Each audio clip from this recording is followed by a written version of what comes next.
मैं एक होटल में नौकरी करती थी।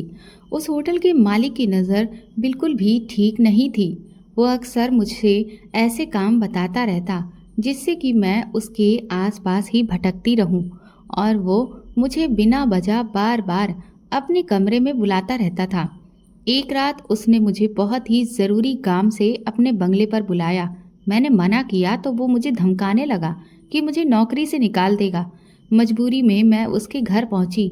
उसने मुझे अपने कमरे में आने का हुक्म सुनाया, और मैं जैसे ही कमरे के अंदर पहुंची तो सामने का नज़ारा देखकर मैं दंग रह गई, क्योंकि पूरा कमरा ऐसे सजा था जैसे किसी की सुहाग रात हो। अभी मैं हक्की बक्की खड़ी ही थी कि तभी मेरी नज़र होटल मालिक पर पड़ी, और मेरे पैरों तले से ज़मीन निकल गई, क्योंकि उस वक्त उसने सिर्फ तौलिया। अभी मैं एक टेबल पर ऑर्डर सर्व कर ही रही थी कि तभी मैनेजर ने मुझे अपने पास बुला लिया। वो मुझसे कहने लगा कि आज टेबल नंबर 10 का टेबल पहले से ही बुक है। उसमें एक स्पेशल गेस्ट आ रहे हैं, इसलिए तुम अच्छे से तैयार हो जाओ। मैनेजर की तरफ मैं हैरत से देखने लगी, क्योंकि मैं पिछले 6 महीने से यहाँ काम कर रही हूँ, पर आज तक मैनेजर ने कभी भी मुझे यूं गेस्ट के लिए तैयार होने को नहीं कहा था। मैंने कहा, ठीक है सर, मैं अपना मेकअप दोबारा कर लेती हूँ। मैनेजर ने कहा, आधे घंटे में गेस्ट आने वाले हैं, और ये टेबल तुम्हें आज खुद ही सर्व करनी है। तुम संभाल लोगी ना? मैंने कहा, जी सर, मैं संभाल लूँगी। काम करने का मेरा लगभग 2 साल का तजुर्बा है, क्योंकि यहाँ से पहले भी मैं एक रेस्टोरेंट में काम कर चुकी हूँ। मैं अब तक तरह तरह के कस्टमर्स हैंडल कर चुकी हूँ। मैं इस रेस्टोरेंट कम बार में एक वेट्रेस का काम करती हूँ, और अभी मैं एक स्टूडेंट हूँ। यूनिवर्सिटी में मैं पढ़ रही हूँ और वहीं के हॉस्टल में भी रहती हूँ। अपना घर चलाने के लिए मुझे यहाँ पर काम करना पड़ता है। मेरी पढ़ाई का खर्चा इतना है कि मेरी गरीब माँ इसका खर्चा नहीं उठा पाती। वो गांव में रहती है, और मैं पिछले 2 साल से यहाँ उनसे दूर शहर में अकेले रह रही हूँ। 2 साल से मुझे अपनी माँ के पास जाने का मौका भी नहीं मिला है, क्योंकि इस काम में बिल्कुल भी छुट्टी नहीं है। जबकि यूनिवर्सिटी शनिवार और रविवार को बंद रहती है, और जब छुट्टियाँ पड़ती हैं, कोई फेस्टिवल होता है, तब भी बंद रहती है। लेकिन मैं तो पूरे दिन रेस्टोरेंट में रहती हूँ। इस रेस्टोरेंट की खास बात यह है कि ये शहर से थोड़ा सा बाहर है। जो भी कस्टमर यहाँ आते हैं वो काफ़ी अच्छी टिप देकर जाते हैं। लेकिन बुरी बात यह है कि कई बार ऐसे कस्टमर आते हैं जो कि शराब के नशे में डूबे होते हैं। वो वेट्रेस को बहुत ही गलत नज़रों से ऊपर से नीचे तक देखते हैं, और कभी कभी तो करीब आने की कोशिश करते हैं, हाथ भी लगा देते हैं। और कस्टमर सर्विस देने के कारण वो सब कुछ हमें मुस्कुराकर बर्दाश्त करना पड़ता है। और तो और, जब यहाँ पर ग्रुप में लड़के आते हैं तब तो ये हाल और भी ज़्यादा बुरा हो जाता है। मैं रेस्टोरेंट के वॉशरूम में गई और वहाँ जाकर मेकअप करने लगी थी, और सोचने लगी कि आखिर ऐसा कौन सा गेस्ट है जिसके लिए मैनेजर ने मुझे तैयार होने को कहा है। फिर 1 घंटे के बाद मैनेजर ने कहा कि वो गेस्ट आ चुके हैं, जल्दी से टेबल नंबर 10 के पास जाओ। मैंने हल्का हल्का सा मेकअप किया था और अपने बाल ठीक कर लिए थे, और होठों पर थोड़ी सी रेड कलर की लिपस्टिक लगाई थी। यहाँ की यूनिफॉर्म शर्ट और स्कर्ट थी, वही मैंने पहनी हुई थी। पैरों में मेरे बूट्स थे। मैं काफ़ी लंबी हूँ, और काफ़ी कॉन्फिडेंस के साथ मैं उनके टेबल के पास चली गई। मैंने बहुत ही नरम लहजे से कस्टमर की तरफ देखते हुए कहा, good evening sir, how can I help you? Table number 10 में 2 गेस्ट आए थे, और दोनों ही लड़के थे। उनमें से एक लड़का सूट बूट में था। यहाँ तो ज़्यादा लड़के कैजुअल ड्रेस में ही आते हैं। लाइव म्यूज़िक चलता रहता है, लोग डांस करते रहते हैं। उस लड़के का चेहरा बहुत ही साफ था। वो काफ़ी हैंडसम लड़का था। उसे देखकर ही लग रहा था कि वो काफ़ी अमीर होगा, पर मैं उन्हें पहचान नहीं पाई। आज पहली बार ही मैंने उन्हें देखा था। उनके साथ जो लड़का था वो जीन्स टी शर्ट में था। उसने कहा, आरव, क्या लेने वाले हो, बताओ। आरव की नज़र तो मुझ पर ही टिक गई थी। वो मुझसे बोला, तुम्हारा नाम क्या है? मैंने कहा, मेरा नाम काजल है। उसने अपने दोस्त की तरफ देखते हुए कहा, विक्रम, तुम मेन्यू डिसाइड कर लो। ये कहकर उसने मेन्यू कार्ड अपने दोस्त की तरफ बढ़ा दिया, और फिर मुझे सर से लेकर पाँव तक एक टक देखे जा रहा था। इस सब से मुझे बहुत अनकंफर्टेबल लगने लगा था। मैं तकरीबन 5 मिनट तक वहीं पर खड़ी रही, पर उन्होंने अब तक कोई भी ऑर्डर नहीं दिया था। मैंने कहा, सर, मेरी हेल्प चाहिए क्या? शायद आपको समझ नहीं आ रहा हो कि आप क्या ऑर्डर करें। मेरी बात सुनकर आरव मेरी तरफ देखने लगा और मन ही मन मुस्कुराने लगा। न जाने वो मुझे देखकर क्या सोच रहा था। उसका दिमाग पढ़ पाना मेरे बस की बात नहीं थी, पर मुझे गुस्सा आने लगा था। इतनी देर से वो लोग मुझे वेट कराए जा रहे थे। मैं वहाँ खड़े खड़े थक चुकी थी। थोड़ी देर बाद आरव ने कहा कि हमें थोड़ा टाइम लगेगा डिसाइड करने में, आप यहाँ बैठ क्यों नहीं जाती। मैंने कहा कोई बात नहीं सर, ये मेरा काम है, मैं कस्टमर के सामने कैसे बैठ सकती हूँ, मैं यहाँ की एक एम्प्लॉय हूँ। उसके चेहरे पर एक अजीब मुस्कुराहट साफ नजर आ रही थी। मैंने कहा सर, मैं एक काम करती हूँ, आप मेन्यू डिसाइड कर लें, तब तक मैं दूसरे टेबल पर जा रही हूँ। थोड़े वक्त में मैं आपके पास दोबारा लौटती हूँ। मुझे यहाँ खड़े होना बहुत ही ऑड लग रहा था, इसलिए मैंने उससे ऐसा कह दिया था, क्योंकि काफ़ी देर से मैं यहाँ पर खड़ी थी। बाकी वेट्रेस दौड़ दौड़ कर काम कर रही थी और बाकी सारे कस्टमर्स को संभाल रही थी। वहीं काम करने वाली एक लड़की आंचल ने तो एक नज़र मुझे देखा भी था और इशारे से शायद मदद भी मांग रही थी। इतना कहकर मैं वहाँ से जाने ही लगी कि अचानक आरव ने मुझे पीछे से आवाज़ दी।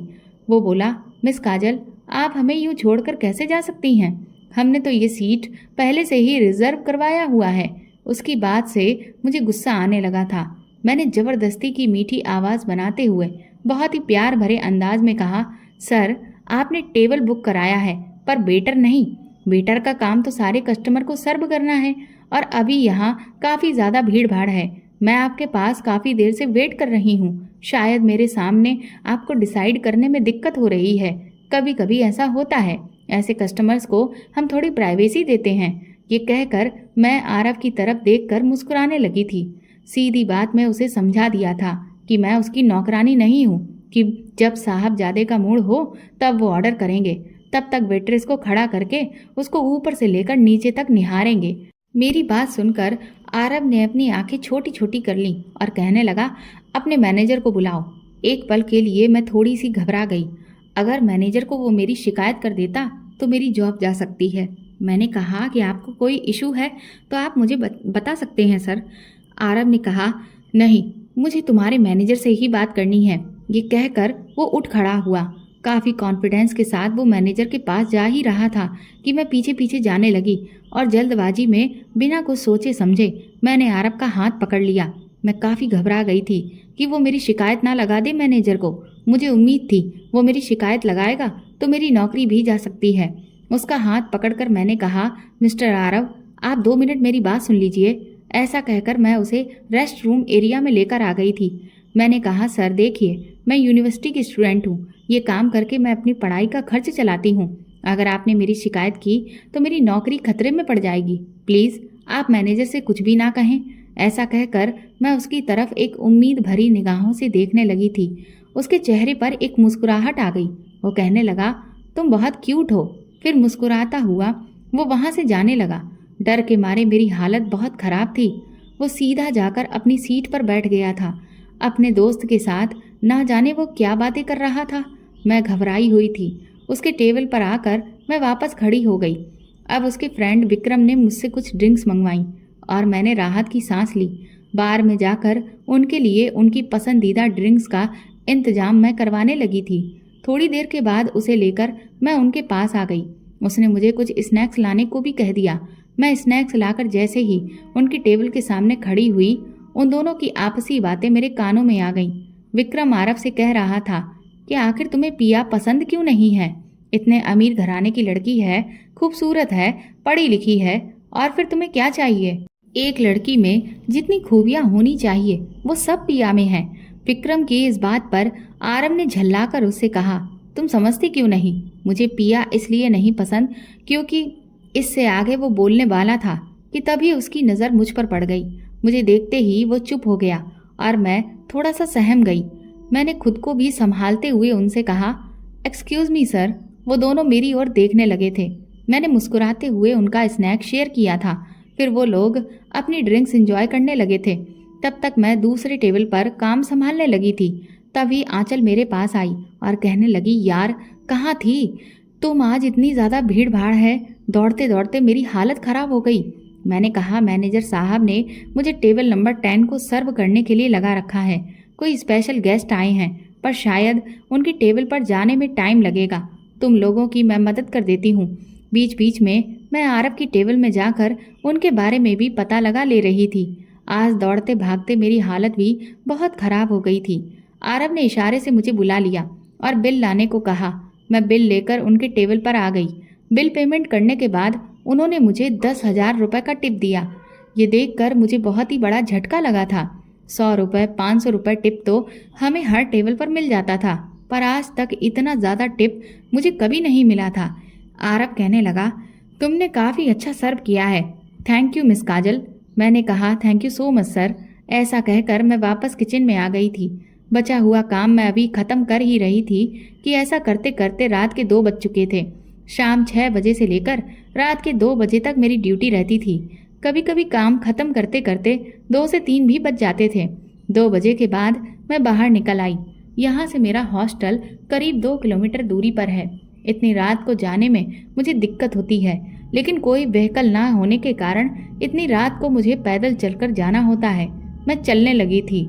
तभी जब मैं सड़क के एक मोड़ पर पहुंची तो वहां मुझे 4 आदमी शराब के नशे में धुत खड़े दिखाई दिए। वो पहले तो आपस में बातें कर रहे थे, लेकिन मुझे देखते ही उनकी नज़रें अजीब सी होने लगी और चेहरे पर बहुत ही गंदी मुस्कान लेते हुए वो मेरी तरफ आगे बढ़ने लगे। ये देखकर मेरी तो जान हलक में ही सूख गई थी। सड़क पर अंधेरा भी था। मुझे डर लगने लगा कि अगर इन चारों ने मुझे पकड़ लिया तो इस खुद को छुड़ा पाना इनसे मेरे बस की बात नहीं है। मैं जैसे ही पीछे की तरफ अपने कदम बढ़ाने लगी, तभी अचानक से एक कार मेरे पास आकर रुक गई। मैं पहले से ही बहुत घबराई हुई थी। डर के मारे मैं जैसे ही पीछे मुड़कर देखने लगी तो मुझे सामने आरव नजर आया। वो मुझसे कहने लगा, अरे मिस काजल, आप इतनी रात को यहाँ क्या कर रही हैं? इससे पहले कि मैं उससे कुछ कह पाती कि उसकी भी नज़र उन आदमियों पर पड़ गई और वो समझ गया कि इस वक्त मैं किसी मुसीबत में फंसी हूँ। उसने तुरंत ही मुझे गाड़ी में बैठने को कहा और मैं भी उस वक्त कुछ भी नहीं सोच पाई और तुरंत उसकी गाड़ी में बैठ गई। फिर आरव ने मुझसे बात करना शुरू किया। वो पूछने लगा कि आप इतनी रात को अकेले इस तरह से घर क्यों जा रही थीं? तो मैंने कहा, सर, आपको मैं बता चुकी हूँ कि मैं हॉस्टल में रहती हूँ, जो कि यहाँ से 2 किलोमीटर की दूरी पर है। रोज़ इसी टाइम पर मेरी शिफ्ट पूरी होती है। स्टाफ के जाने का कोई खास इंतजाम नहीं है, इसलिए मुझे पैदल ही जाना होता है। ये बात सुनकर वो मेरी तरफ बड़ी हैरत से देखने लगा और बोला कि लेकिन ये तो बहुत ही रिस्की है। मैंने कहा, जी वो तो है, लेकिन ये मेरी मजबूरी है। मैं उसके साथ चुपचाप बैठ गई थी। मुझे उस पर ना जाने क्यों, लेकिन भरोसा था। शायद इसलिए क्योंकि उसने अभी कुछ देर पहले ही मुझे उन बुरे आदमियों से बचाया था। कुछ देर में ही मैं यूनिवर्सिटी के गेट के बाहर थी। मैंने उसे थैंक यू बोला और कार से उतरकर मैं हॉस्टल की तरफ चली गई। जब मैंने एक बार पीछे पलटकर देखा तो वो वहीं खड़ा खड़ा मुझे अंदर जाता हुआ देख रहा था। आज मैं थककर चूर हो गई थी, पर ना जाने क्यों मुझे आरव का ही ख्याल आ रहा था। उसके बारे में सोच सोच कर मैं भी मुस्कुराने लगी थी, लेकिन मैं उलझन में थी क्योंकि मुझे उसकी नीयत का कुछ समझ नहीं आ रहा था। एक तरफ आज वो मुझे रेस्टोरेंट में पहले तो अजीब तरह से देख रहा था, लेकिन दूसरी तरफ आज उसने मुझे बचाया भी था। खैर, जो भी हो, उसके दिए हुए 10,000 रुपये से मेरी काफ़ी मदद हो जाएगी। मैं इंटीरियर डिज़ाइनर का कोर्स लेकर पढ़ रही हूँ और बहुत ही मुश्किल से अपने खर्चे मैं निकाल पाती हूँ। सैलरी भी मेरी काफ़ी नहीं पड़ती। टिप के पैसे से ही मेरा खर्चा चलता है। ये सब सोचते सोचते न जाने कब फिर मुझे नींद आ गई और मैं सुनहरे सपनों में खो गई। सुबह उठकर मैं अपनी क्लास के लिए आ गई थी, पर न जाने क्यों मन में बार बार रात वाली घटना आ रही थी। कुछ लोग जन्म से ही कितने भाग्यशाली होते हैं जिनके पास पहले से ही बहुत सारा पैसा होता है, और एक मैं हूँ जो अपनी पढ़ाई ही जैसे तैसे कर पा रही हूँ और एक अच्छा मुकाम अपनी ज़िंदगी में हासिल करना चाहती हूँ। वरना तो मैं सिर्फ एक किसान की बेटी हूँ। गांव में मेरी माँ ही अकेली रहती है जो खेती बाड़ी करती है। माँ की याद आती ही मेरा मन खट्टा होने लगा था। अपनी क्लास लेने के बाद मैं तुरंत ही भागती हुई रेस्टोरेंट में काम करने आ गई। आज मुझे रेस्टोरेंट पहुंचने में 5 मिनट की देरी हो गई और तुरंत ही मैनेजर ने मुझे अपने पास बुला लिया और चिल्लाकर कहने लगा, काजल, तुम आज भी लेट हो गई हो। तुमसे मैं पहले भी ना जाने कितनी बार कह चुका हूँ कि टाइम से आया करो ताकि कस्टमर के आने से पहले सारी तैयारी हो सके। मैंने तुरंत ही मैनेजर को सॉरी बोला और कहा कि सर, कॉलेज खत्म होते ही मैं भागती हुई यहाँ आती हूँ। आपको तो पता है कि मैं एक स्टूडेंट हूँ। मेरी इस बात पर वो कहने लगा कि देखो, ये प्रोफेशनल जगह है, इसलिए तुम्हारा यहाँ पर ये रोज रोज का बहाना नहीं चलेगा। मैं ऐसी लड़कियों को काम पर नहीं रख सकता हूँ जो सही समय पर आकर अपना काम ना संभालें। इसलिए बेहतर यही होगा कि अब तुम कहीं और जाकर काम ढूंढ लो।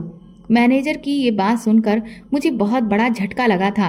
पिछले 6 महीने से मैं यहाँ काम कर रही हूँ और पूरी मेहनत और लगन से मैं दिन रात एक कर रही थी, लेकिन मैनेजर को मुझे मेरी मेहनत ही दिखाई नहीं दी, सिर्फ मेरा लेट होना दिखाई दिया और मुझे एक झटके में उन्होंने काम से निकाल दिया। मैंने तुरंत ही कहा कि सर, मैं मानती हूँ कि मैं आने में 5 मिनट की देरी अक्सर कर देती हूँ, लेकिन रोज छुट्टी के टाइम पर 2 बजे के बाद तक रुकती हूँ। आप ये बात बहुत अच्छे से जानते हैं कि यहाँ से निकलते निकलते हर रोज 2 से 3 बज जाते हैं। मैं एक्स्ट्रा घंटे काम करके भी तो देती हूँ, तो फिर आप मुझे काम से क्यों निकाल रहे हैं? ये काम ही मेरा बहुत बड़ा सहारा है। अगर ये काम ही चला जाएगा तो मैं अपनी पढ़ाई का खर्च कैसे पूरा करूँगी? मैनेजर बोला, तुम्हारा ये जो एटीट्यूड है उससे तुम्हें कहीं भी काम नहीं मिलने वाला। ये सुनकर मेरी आंखों में आंसू आ गए थे। मैं इस काम को अपने एक्सपीरियंस में जोड़ सकती थी। अभी मेरी बस 1 साल की पढ़ाई ही रह गई थी। मैनेजर तो अपना फैसला मुझे सुनाकर वहां से चला गया। मैं क्या करूंगी, मेरे कुछ भी समझ नहीं आ रहा था।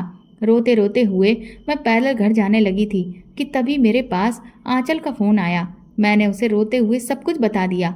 मैंने कहा कि मैं इस रेस्टोरेंट में पिछले 6 महीने से इतनी मेहनत से काम कर रही थी, लेकिन उस मैनेजर ने मुझे एक झटके में काम से निकाल दिया।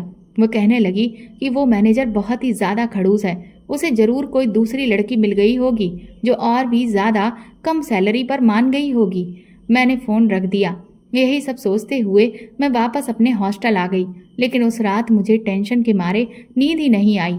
मुझे समझ नहीं आ रहा था कि अब मैं कहाँ जाऊंगी और क्या करूंगी, लेकिन फिर भी सुबह तक मैंने जैसे तैसे खुद को समझा लिया और सोचा कि अब जो है सो है, मुझे एक बार फिर से कोई अच्छा काम ढूंढना होगा।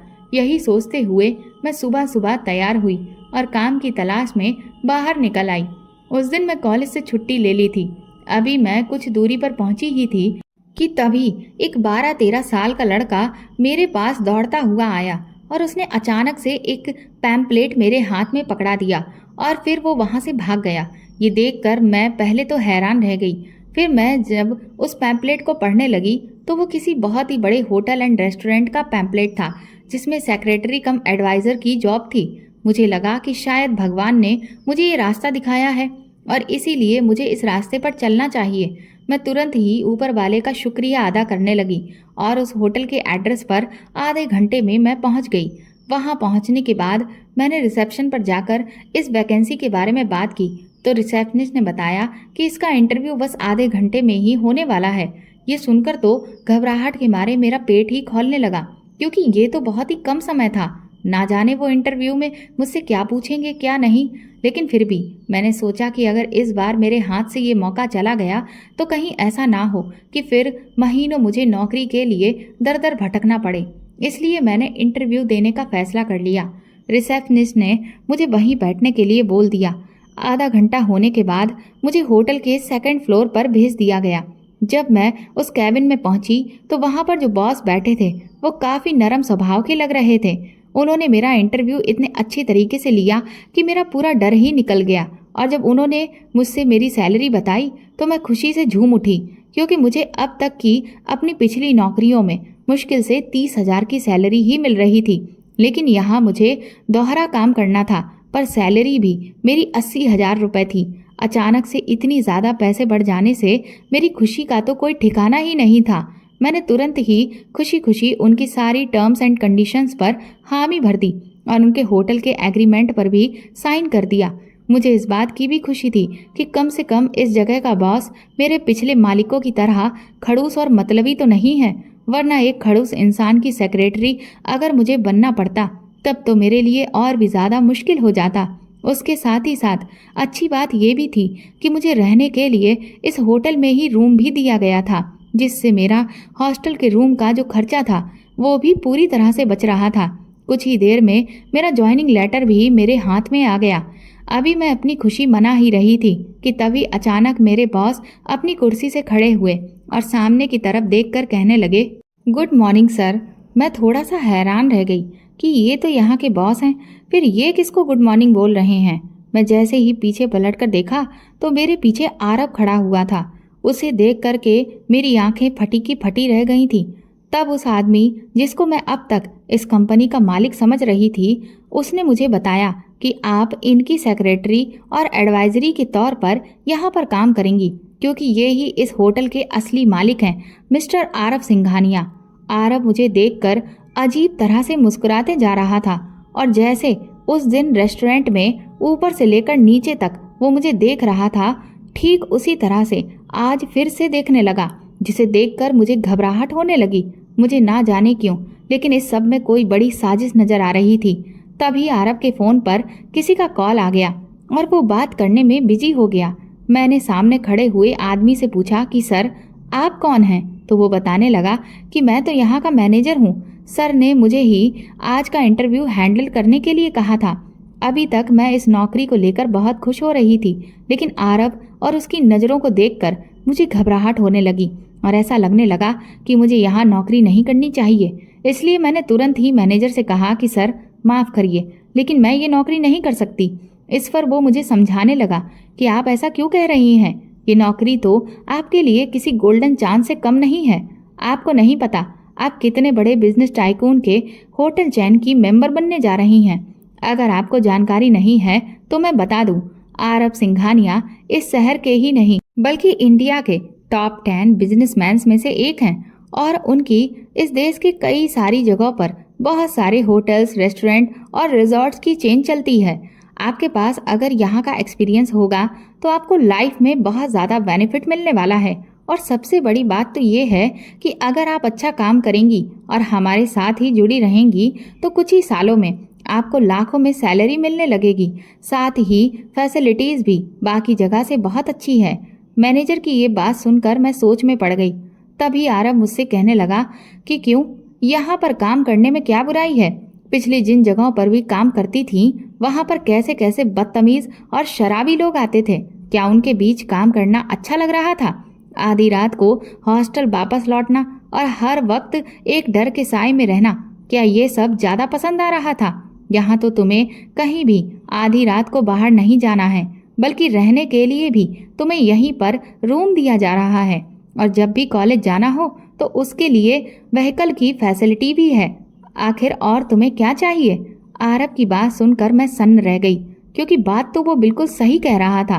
अब तक मैं जिन जगहों पर नौकरी कर रही थी वो इज्जत की बिल्कुल भी नहीं लगती थी, लेकिन यहाँ सब कुछ बहुत अच्छा था।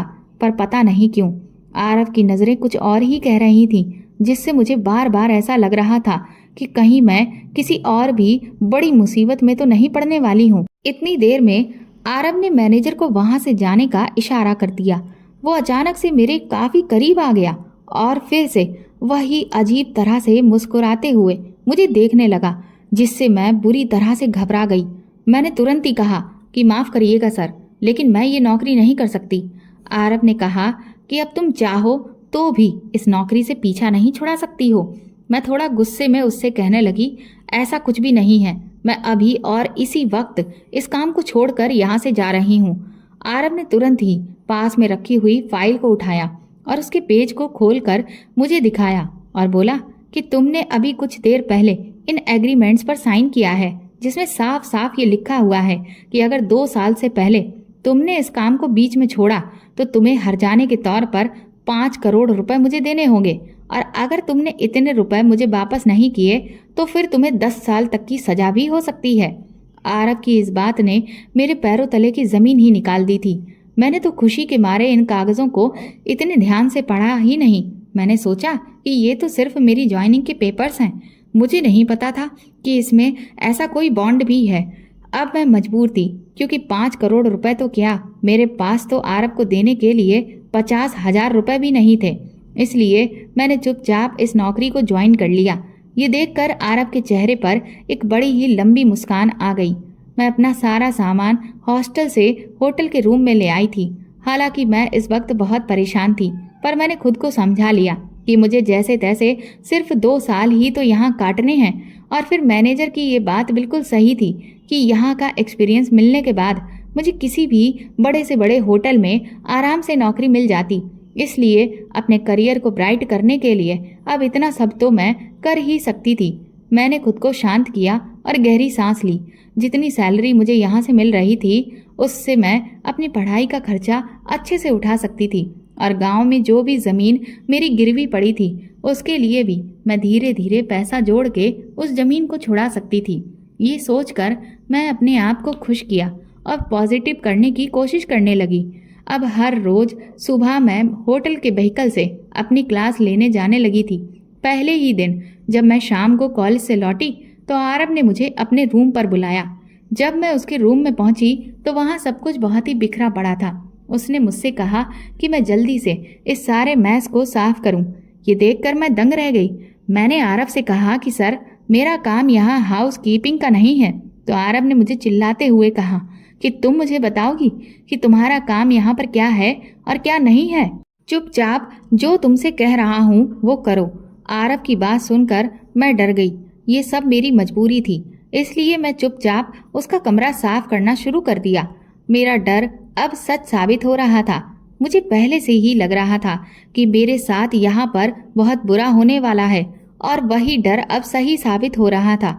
धीरे धीरे आगे आरव और भी ना जाने मेरे साथ कैसा सलूक करने वाला था। इसके बाद से आरव जहाँ कहीं भी मीटिंग में जाता तो वो हर जगह मुझे लेकर जाता था। मुझे तो ऐसा लगने लगा था कि जैसे मैं इसकी सेक्रेटरी नहीं हूँ बल्कि उसकी गुलाम हूँ, क्योंकि वो अपना हर छोटे से छोटा और बड़े से बड़ा काम सिर्फ मुझसे ही करवाता था। वो मुझे जलील करने का एक भी मौका नहीं छोड़ता था। लेकिन आखिर वो मेरे साथ ऐसा क्यों कर रहा था, ये मुझे समझ में नहीं आ रहा था। फिर एक दिन जब मैं सुबह सुबह कॉलेज जाने के लिए तैयार होकर अपने रूम से बाहर निकली, तभी अचानक मेरी नज़र एक शख्स पर पड़ी और उसे देखकर मेरे पूरे शरीर में करंट दौड़ गया, क्योंकि वो आदमी तो वही था। उसे देखते ही मेरे दिमाग में हजारों सवाल एक साथ कौंधने लगे कि आखिर ये आदमी यहाँ पर कर क्या रहा है। क्या ये आरव का कोई पहचान वाला है या फिर ये यहाँ पर सिर्फ एक गेस्ट के रूप में होटल में रुकने के लिए आया है। मैं अभी उधर खड़ी हुई ये सोच ही रही थी कि तभी अचानक वो मेरी तरफ पलटा और मैं तुरंत ही छुप गई, क्योंकि मैं उसकी नज़रों के सामने नहीं पड़ सकती थी। मुझे आज भी वो रात याद है जब उसने मेरे साथ, उस रात मेरी हालत बहुत ख़राब हो चुकी थी। मैं तुरंत ही उसकी नज़रों से बचती हुई बाहर निकल आई और गाड़ी में आकर बैठ गई। लेकिन अब मुझे बहुत डर लग रहा था। बार बार मन में अजीब से ख्याल आ रहे थे। मैं यही सोच रही थी कि पता नहीं इसका आरव से कोई रिश्ता है भी या नहीं, और वो इस होटल में आखिर क्यों आया है। एक तरफ मैं वैसे ही आरव की करतूतों से परेशान हो चुकी थी, क्योंकि उसने मुझे अब तक नीचा दिखाने का और तंग करने का एक भी मौका नहीं छोड़ा था। दूसरी तरफ मेरा ये भयानक अतीत भी आज मेरे सामने आकर खड़ा हो गया था और मैं उस लड़के को अब दोबारा से सामना नहीं करना चाहती थी, क्योंकि वो ना जाने एक बार फिर से मेरा क्या हाल करता। खैर, शाम तक जब मैं वापस होटल गई तो वो वहाँ से जा चुका था। अभी मैं अपने रूम में पहुंची ही थी कि तभी आरव का मेरे पास कॉल आया और उसने मुझे तुरंत ही अपने होटल के रूम में बुलाया। जब मैं वहां पहुंची तो वहां का नज़ारा देखकर दंग रह गई। पूरा कमरा ऐसे सजा था जैसे किसी की पहली रात हो। वो अपने कुछ दोस्तों के साथ पार्टी कर रहा था, जिनमें कुछ लड़कियां भी थीं, जिनके कपड़े मुझे बिल्कुल भी पसंद नहीं आ रहे थे। मुझे समझ नहीं आ रहा था कि भला मेरा इस वक्त वहां पर क्या काम। लेकिन उसने मुझे वहां पर सबको ड्रिंक सर्व करने और सिर्फ खड़े होकर उनका ड्रामा देखने के लिए बुलाया था। उनकी जी हजूरी बजाने के बाद मैं एक साइड कोने में चुपचाप खड़ी हो गई। मुझे उन लोगों से अंदर ही अंदर घिन सी हो रही थी। आरव पर भी मुझे बहुत गुस्सा आ रहा था। मैं यही सोच रही थी कि क्या सारे अमीरजादे ऐसे ही होते हैं। तभी उन लोगों के साथ आई हुई लड़कियों में से एक लड़की मेरे पास आई और मुझसे मेरे बारे में पूछने लगी। मैंने उसे थोड़ा बहुत बताया तो वो मुझे सजेशन देने लगी कि मैं भी आरव को अपने जाल में फंसा लूं, ताकि कम से कम कुछ तो रुपया ऐंठ सकती हूँ। वो मुझे ये राय इसलिए दे रही थी क्योंकि वो खुद भी अपने मालिक के साथ यही काम कर रही थी। मैंने उससे कहा कि मुझे माफ़ करना, लेकिन मैं ऐसी वैसी लड़की नहीं हूँ। तो वो कहने लगी कि आज के ज़माने में कोई तुम्हारा चरित्र नहीं देखेगा, सिर्फ पैसा देखेगा और इस वक्त तुम आरव सिंघानिया के यहाँ काम कर रही हो। ये बहुत बड़ी किस्मत की बात है। तो फिर इसका भरपूर फायदा उठाओ और जितना पैसा हो सके ऐंठ लो। मैंने उसकी कोई बात का जवाब नहीं दिया। पार्टी खत्म हो गई तो उसके बाद मुझे ही वहाँ का सारा सामान समेटना पड़ा। आरव ने जाते हुए मुझे फरमान सुनाया कि कल मैं सुबह तड़के ही तैयार हो जाऊं और कॉलेज से छुट्टी ले लूं, क्योंकि मुझे उसके साथ एक मीटिंग में जाना है। मैंने उससे कुछ भी नहीं कहा और चुपचाप अपने रूम में आकर मैं बुरी तरह से रोने लगी। मैंने इतनी बेइज्जती भरी जिंदगी तो कभी भी नहीं सोची थी जितनी आज मुझे आरव सिंघानिया जीने के लिए मजबूर कर रहा था। मेरी एक बेवकूफ़ी ने मुझे इस हाल में लाकर खड़ा कर दिया था। खैर, जैसे तैसे सुबह हुई और मैं तैयार होकर आरव के साथ निकलने ही वाली थी कि तभी एक बहुत बड़ी बड़ी गाड़ियों का काफिला अचानक ही वहां पर आकर रुका। उनमें से एक बड़ी उम्र का आदमी कार से बाहर निकला। थोड़ी देर में मुझे ये समझ आया कि वो आरव के पापा थे। वो बार बार उससे जिद कर रहे थे कि वो अपने साथ बॉडीगार्ड को लेकर जाए, लेकिन आरव तो इतना घमंडी था कि उसने एक बार भी अपने पापा की कोई बात नहीं सुनी और गुस्से में उसने मुझे गाड़ी में बैठने का इशारा करके तुरंत ही वहां से गाड़ी भगा दी। मुझे अब डर लग रहा था, भला अचानक से ऐसा क्या हो गया कि उसके पापा इतना परेशान थे और वो उसे अपने साथ बॉडीगार्ड ले जाने की बात कर रहे थे। हम तकरीबन 3 घंटे का रास्ता तय कर चुके थे, लेकिन मुझे अभी तक नहीं पता था कि मैं आरव के साथ कहाँ जा रही हूँ और आरव ने भी एक भी शब्द नहीं बोला था। इसके बाद हम अपनी मंजिल पर पहुंच गए। वहां पर मीटिंग वगैरह सब निपटाते निपटाते शाम हो गई और जब हम वहां से वापस निकले तो काफ़ी रात हो चुकी थी। लेकिन अब तक मेरी और आरव की कोई भी बात नहीं हुई थी, क्योंकि आरव आज बहुत ही ज़्यादा गुस्से में था। अभी कुछ दूरी का सफ़र हमने तय किया ही था कि तभी एक सुनसान रास्ते पर अचानक से हमारी गाड़ी पर किसी ने पत्थर फेंके, जिससे गाड़ी का संतुलन बिगड़ गया और वो एक पेड़ से जाकर टकरा गई और गाड़ी के रुकते ही 5 आदमियों ने आकर हम पर हमला कर दिया। वो सब आरव को बहुत बुरी तरह से मारने लगे। हम दोनों ही उनसे बचने की कोशिश कर रहे थे, लेकिन हम सिर्फ 2 थे और वो 5। उन्होंने आरव को बहुत बुरी तरह से घायल कर दिया था। उसके बहुत जगह से खून निकल रहा था। मैं मदद के लिए चिल्ला रही थी, पर वहां आसपास कोई भी नहीं था। चारों तरफ सुनसान जंगल पड़ा था कि तभी अचानक उनमें से एक आदमी ने एक बड़ा सा चाकू निकाल लिया। वो आरव के चाकू मारने ही वाला था कि तभी मुझे याद आया कि मैं अपने पर्स में हमेशा सेफ्टी के लिए अपने पास भी एक चाकू रखती हूँ। मैंने तुरंत ही उस चाकू को निकाला और उस आदमी के हाथ पर वार कर दिया, जिससे उसके हाथ से वो चाकू छूट गया और तभी आरव उन बाकी लोगों से भिड़ गया। लेकिन उनमें से एक मुझ पर टूट पड़ा और वो मेरे साथ गलत हरकत करने की कोशिश करने लगा। खुद को बचाने की खातिर मैं जंगल के अंदर भागती चली जा रही थी, लेकिन वो आदमी मेरा पीछा छोड़ ही नहीं रहा था और फिर एक जगह पर उसने मुझे गिरा दिया और वो जैसे ही मेरी जिंदगी खराब करने वाला था कि तभी आरव ने आकर मुझे बचा लिया और उस आदमी को मार मार कर बेहोश कर दिया। हम दोनों काफी दूर तक उस जंगल में इधर उधर भटकते रहे। तब जाकर के कहीं हमें एक छोटी सी झोपड़ी दिखाई दी। जब हम वहां पहुंचे तो वहां पर एक आदमी अकेले रह रहा था। उसने हम दोनों को सहारा दिया और उसने कुछ जड़ी बूटियों से बना हुआ लेप दिया, जो मैंने आरव के जख्मों पर लगाया। आरव को बहुत चोट आई थी, जिस वजह से उसे पूरी रात होश ही नहीं रहा। जब सुबह हुई तब उसकी हालत कुछ ठीक हुई। उसके बाद उसने फ़ोन करके अपने लोगों को बुलाया। उस दिन पहली बार मैं आरव के बंगले पर गई थी। मेरे भी कुछ चोटें आई हुई थी, तो इसलिए आरव का फैमिली डॉक्टर मेरी भी मरहम पट्टी कर रहा था और आरव के पापा उस पर बहुत चिल्ला रहे थे। वो बार बार कह रहे थे कि तुम हर बार जिद करते हो और उसका नतीजा यही होता है। तुमने मेरी बात नहीं मानी और देखो आज क्या से क्या हो गया। अगर आज तुम्हें कुछ हो जाता तो फिर मेरा क्या होता। वो लगातार चिल्लाते रहे, लेकिन आरव ने उनकी किसी भी बात का कोई जवाब नहीं दिया और फिर वो खुद ही थक हार कर वहाँ से चले गए। कुछ देर के बाद सब जब चले गए तो मैं भी वहाँ से उठकर जाने लगी तो आरव ने मेरा हाथ पकड़ लिया और उसने कहा, काजल, मैं अब तक तुम्हारे साथ जो भी कुछ करता आया उसके लिए मैं तुमसे माफ़ी मांगता हूँ। कल रात अगर तुम हिम्मत नहीं दिखाती तो आज मैं जिंदा नहीं होता। मेरी जान बचाने के लिए तुम्हारा शुक्रिया। मुझे तो यकीन ही नहीं हो रहा था कि आरव ने मुझे अपने किए की माफ़ी मांगी।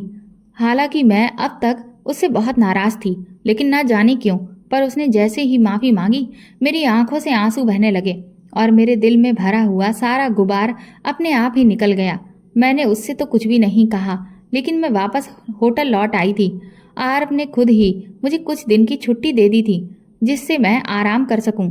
बाद में मुझे पता चला कि वो हमला आरव के डैड के जो बिजनेस के राइवलरीज थे उन्होंने करवाया था और इसीलिए उसके डैड उसे बॉडीगार्ड साथ ले जाने के लिए बोल रहे थे। ऐसा लग रहा था कि जैसे मुसीबतें कम होने का नाम ही नहीं ले रही थी। अभी 4 दिन बीते ही थे कि तभी सुबह सुबह ही मेरे पास मेरे गांव के घर में जो पड़ोस में अंकल रहते थे उन्होंने मुझे फोन करके बताया कि कुछ दबंग लोगों ने मेरी बची हुई जमीन पर कब्जा कर लिया है और कल रात भी वो माँ को धमकाने आए थे और आज वो उनसे कागजों पर साइन करवाने आएंगे और उन्होंने साफ कहा है कि अगर माँ ने उनके कागजों को साइन नहीं किया तो वो माँ को नुकसान पहुंचा देंगे। ये सुनकर मेरे होश उड़ चुके थे। मैंने तुरंत ही सारी बात मैनेजर को बताई और छुट्टी लेकर मैं वहां से पहली ट्रेन पकड़कर गांव पहुंच गई। जब मैं वहां पहुंची तो सच में बहुत सारे आदमी मेरे घर पर ही मौजूद थे। मेरी माँ उनसे अकेले लड़ रही थी। वो लोग बहुत पावरफुल लोग थे जिस वजह से गांव वाले भी मेरी माँ का साथ नहीं दे रहे थे। मैंने पहले तो उन्हें समझाने की कोशिश की, लेकिन वो लोग कुछ भी समझने को तैयार ही नहीं थे और वो हाथापाई पर उतर आए। उन्होंने मुझे एक जोर का धक्का मारा और जैसे ही उन्होंने मेरी माँ पर हाथ उठाया, ये देखकर मेरी चीख निकल गई।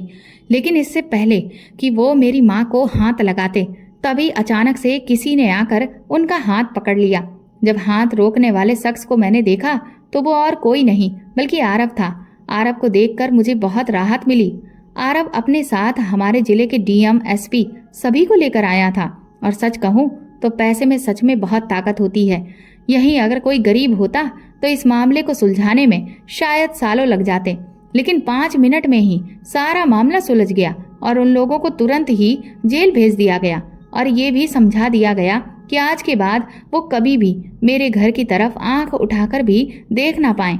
कुछ ही देर में सब लोग वहां से चले गए। मैंने आरव से हैरानी से पूछा कि आप यहाँ कैसे आए, तो आरव ने बताया कि उसे मैनेजर ने सब कुछ बता दिया था और इसीलिए वो तुरंत ही यहाँ के लिए निकल पड़ा। उसने मुझसे कहा कि तुम फिक्र मत करो, अब तुम्हें और तुम्हारी माँ को कोई परेशान नहीं करेगा। सिर्फ यही नहीं, आरव ने मेरी जो जमीनें गिरवी पड़ी थी उनको भी तुरंत ही खड़े खड़े सारा कर्जा चुकाकर छुड़ा लिया था। मेरी माँ भी बुरी तरह से हैरान थी कि भला ये लड़का कौन है जो हमारी इतनी मदद कर रहा है। मैंने माँ को बताया कि ये मेरे बॉस हैं। मैंने आरव से कहा भी कि आप मुझ पर इतना महंगा एहसान ना करें क्योंकि इसे चुकाना मेरे बस की बात नहीं है। तो आरव ने कहा कि तुम उसकी फिक्र मत करो, मैं सारे पैसे धीरे धीरे तुम्हारी सैलरी से काटता रहूंगा। मैंने इस बात पर हामी भर दी। आरव ने मुझसे कहा कि तुम अपनी माँ को शहर में ही अपने साथ क्यों नहीं ले चलती हो। तो मैंने उनसे कहा कि माँ को इस घर से बहुत लगाव है क्योंकि यहाँ उनका पूरा जीवन बीता है। पापा की यादें इस घर से जुड़ी हैं। उन्हें यहाँ के अलावा कहीं भी अच्छा नहीं लगता और मैं उनसे उनकी खुशियाँ छीनना नहीं चाहती। इसीलिए मैंने कभी भी उनसे जिद नहीं की कि वो मेरे साथ शहर चलकर रहें। इसके बाद मैं और आरव वापस लौट आए। आरव को लेकर मेरे मन में अब अजीब सी उलझन पैदा हो गई थी। एक तरफ मुझे लग रहा था कि वो इतना भी बुरा इंसान नहीं है जितना मैंने उसे समझा था, लेकिन मुझे समझ नहीं आ रहा था कि अगर वो इतना बुरा नहीं है तो फिर उसने अब तक मेरे साथ गुलामों के जैसा व्यवहार क्यों किया था। आखिर इस सबके पीछे मकसद क्या था और फिर उस दिन वो शख्स यहाँ पर क्या कर रहा था। मेरे लिए ये सब कुछ एक पहेली के जैसा बनता जा रहा था। लेकिन अब अच्छी बात ये थी कि आरव ने मेरे साथ ठीक से बर्ताव करना शुरू कर दिया था और मुझे सही मायने में जिस काम के लिए वहाँ पर रखा गया था मुझे वो अब वही जॉब करवा रहा था। धीरे धीरे दिन बीत रहे थे और मेरे मन में आरव के लिए कुछ भावनाएं पैदा होने लगी थी, लेकिन मैं उन्हें ख़त्म कर देना चाहती थी क्योंकि ये बात मुझे अच्छे से पता थी कि आरव कभी भी मेरा नहीं हो सकता और दूसरा आरव पर अभी भी मुझे पूरी तरह से भरोसा नहीं था क्योंकि मुझे समझ नहीं आ रहा था कि कहीं ये सब भी वो अच्छा बनने का नाटक तो नहीं कर रहा था। कुछ टाइम के बाद आरव का बर्थडे हुआ तो उसने अपने पूरे स्टाफ को बुलाया। मैं भी शाम को तैयार होकर उसके बंगले पर पहुंची। इतनी शानदार पार्टी मैंने अपनी पूरी जिंदगी में कभी भी नहीं देखी थी। वहाँ इतने लोग आए थे जिनकी गिनती भी नहीं थी। उस दिन पहली बार मैंने आरव की मंगेतर को देखा था। वो भी बहुत खूबसूरत थी और बहुत ही हाई फाई लग रही थी। ना जाने क्यों, लेकिन उसे देखकर मुझे बहुत ही निराशा सी फील हो रही थी। शायद मैं उससे अपने आप की तुलना कर रही थी। तब मुझे ये समझ आ चुका था कि मुझ में और उसमें जमीन आसमान का अंतर है। वो मुझसे लाख गुना बेहतर थी। कुछ देर के बाद मुझे वहाँ के माहौल में थोड़ी सी घुटन सी महसूस होने लगी, इसलिए मैं कुछ देर के लिए बाहर आरब के बंगले के गार्डन में आ गई। लेकिन वहाँ पहुंचकर मैं हैरान रह गई, क्योंकि वहाँ आरब बैठा हुआ था। मैंने उससे कहा कि सर, आपका तो बर्थडे है, लेकिन आप यहाँ बाहर क्या कर रहे हैं? तो आरब कहने लगा कि मुझे वहाँ घुटन महसूस हो रही है। उसकी ये बात सुनकर मैं दंग रह गई। मैंने हैरानी से उसकी तरफ देखा और पूछा कि लेकिन सर, वो सारे मेहमान तो सिर्फ आपके लिए आए हैं। तो आरब ने बड़ी अजीब मुस्कुराहट के साथ मुझे देखते हुए कहा कि वो मेरे लिए नहीं, वो मेरे डैड के लिए आए हैं और यहाँ मेरे बर्थडे का सेलिब्रेशन नहीं हो रहा है, बल्कि अपने बिजनेस से रिलेटेड रिलेशंस को और ऊंचे मकाम पर पहुंचाया जा रहा है। ना जाने क्यों, लेकिन मैंने आरब से पूछ लिया कि आप खुश नहीं हैं क्या? आज तो आपका जन्मदिन है। तो आरब कहने लगा कि ये ज़रूरी नहीं है कि हर कोई अपने जन्मदिन पर खुश हो। हाँ, लेकिन एक वक्त था जब मैं अपने जन्मदिन पर बहुत खुश होता था, लेकिन तब मेरी माँ मेरे साथ थी, क्योंकि वो मुझसे सच में बहुत प्यार करती थी और मुझे उनके साथ खुशी मिलती थी। पर अब वो नहीं है और इसीलिए अब खुशियाँ भी नहीं हैं।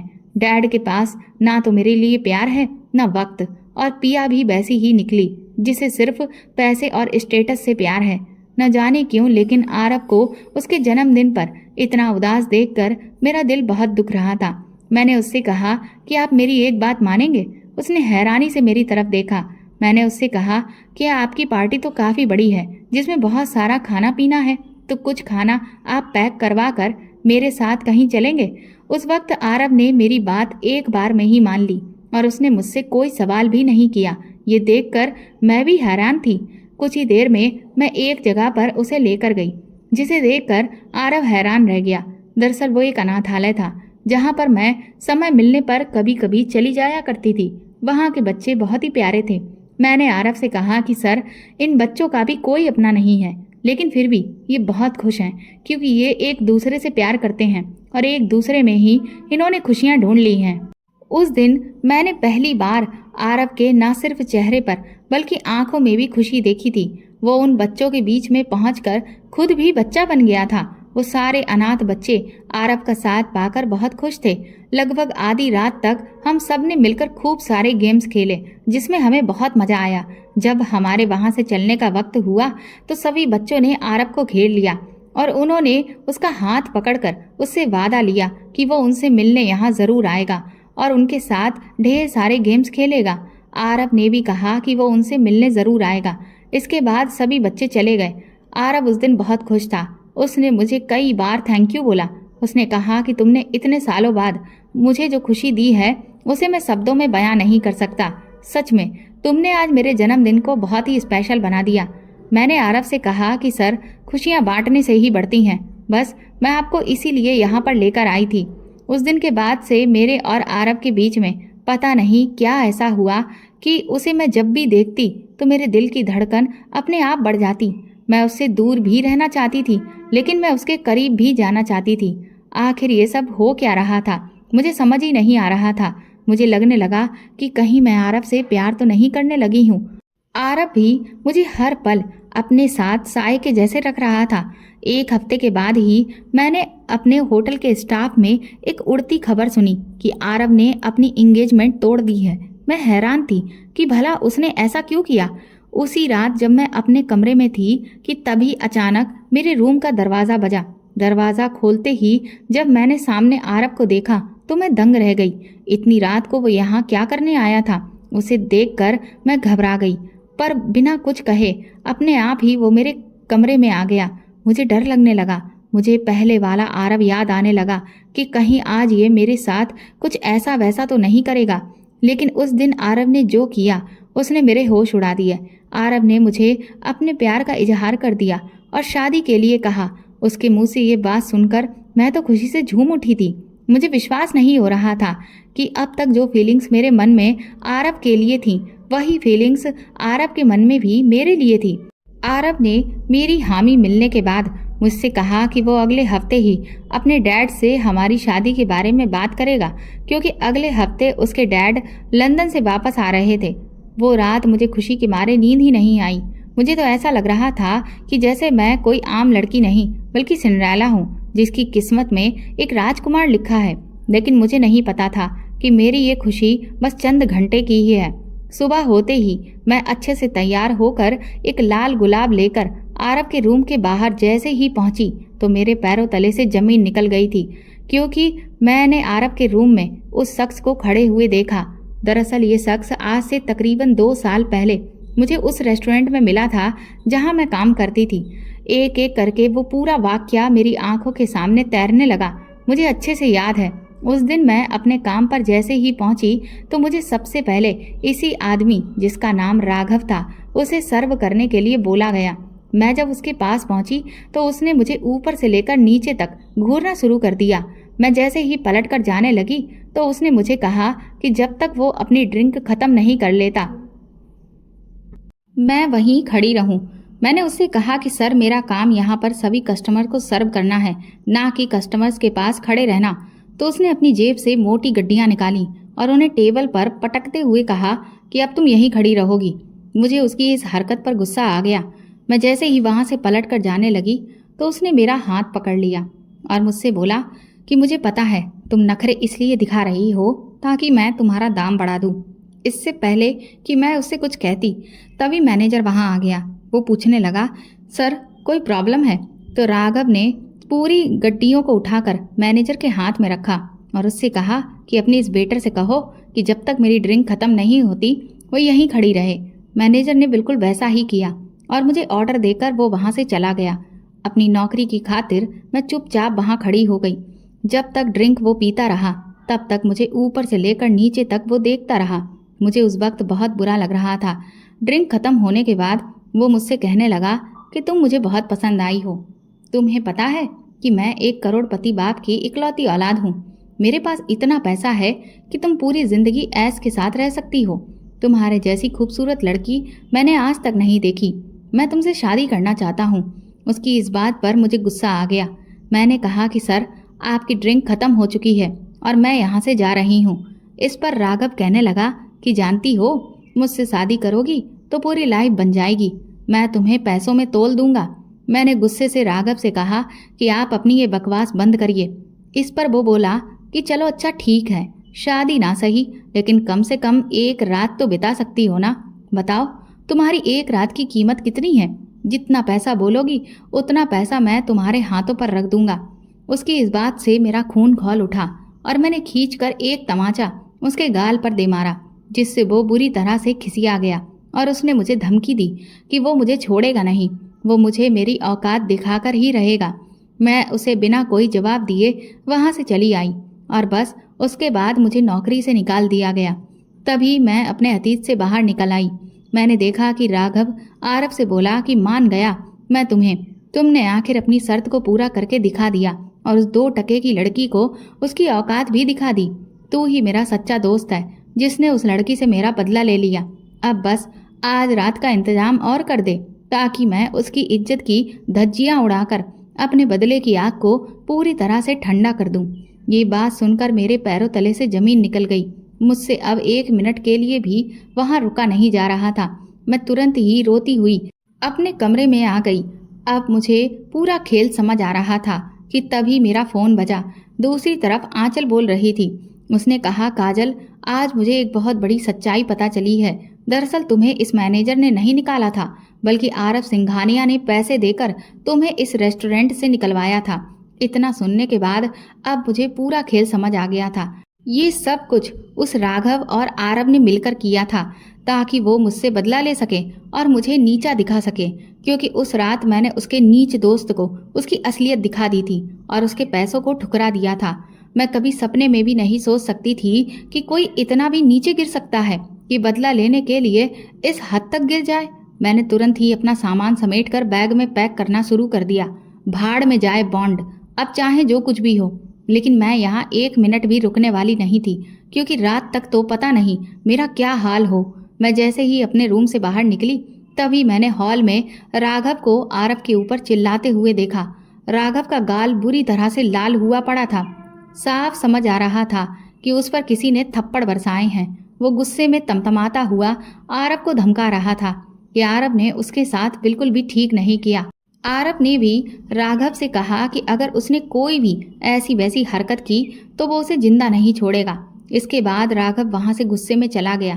तभी आरव की नज़र मुझ पर पड़ी। मुझे देखकर आरव थोड़ा सहम गया, लेकिन तुरंत ही दौड़ता हुआ मेरे पास आया। पर मैं उस वक्त बहुत खिसियाई हुई थी, इसलिए मैंने आरव को जोर से धक्का दे दिया। आरव ने मेरे हाथ में बैग देखा तो वो मुझसे बैग छुड़ाने लगा और बोला कि तुम पहले मेरी पूरी बात तो सुनो। मैंने उससे कहा कि मुझे अब तुम्हारे बारे में कुछ भी नहीं सुनना, क्योंकि तुम्हारी घटिया असलियत मेरी आंखों के सामने खुद ब खुद आ चुकी है। अगर आज मुझे सब कुछ पता नहीं चलता तो तुम तो मेरी इज्जत ही नीलाम कर देते।